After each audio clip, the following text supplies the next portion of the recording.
د طالبانو د بخاري او شارح علامه امام المحدث ابي محمد عبدالله ابن ابي جمره اندلسي په اندلس کې تیر سوی پخوانی اروپا کې په بخاري باندې شرح د طالبانو ډېر خوندور کتاب ده. د دې کتاب نه به یو دوه درې خبرې تر دغه دا اوس مو چې سبق ویلي تر دې چې پورې وکړو.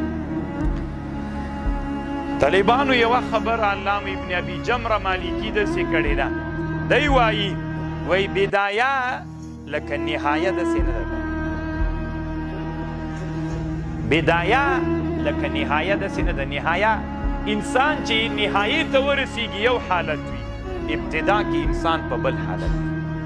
دی وایي د الله عز وجل مقصد دا ده، د الله عز وجل ډېره ښه خبر کوي، لنډه به یې وکړم. د الله عز وجل یو ډېر ښه عادت ده، عادت یې دا ده چې کوم حالت کې انسان ابتدایي حالت وي، انسان طالبانو له یو حالت بل حالت ته انسان راپورته کړي. چې راپورته یې که اول د نبی علیه السلام د نبوتونو لړۍ چې شروع سه، د نبی علیه السلام اولینی حالت څه شي؟ خوبونه وه، دا ابتدا وه. طالبان د نبی علیه السلام انتهایی حالت کم یو؟ فدنا فتدلا فقاب قوسین او ادنا.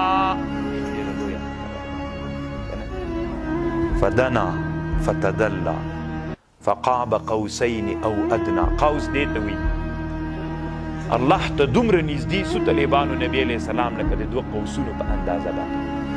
والد رحمه الله به زموږ د نیکه نه روایت کو، وی قوس څه شي ته وایي طالبانو؟ داسې به یې لاس ونیو، فدنا فتدلا فقاب قوسین او ادنا.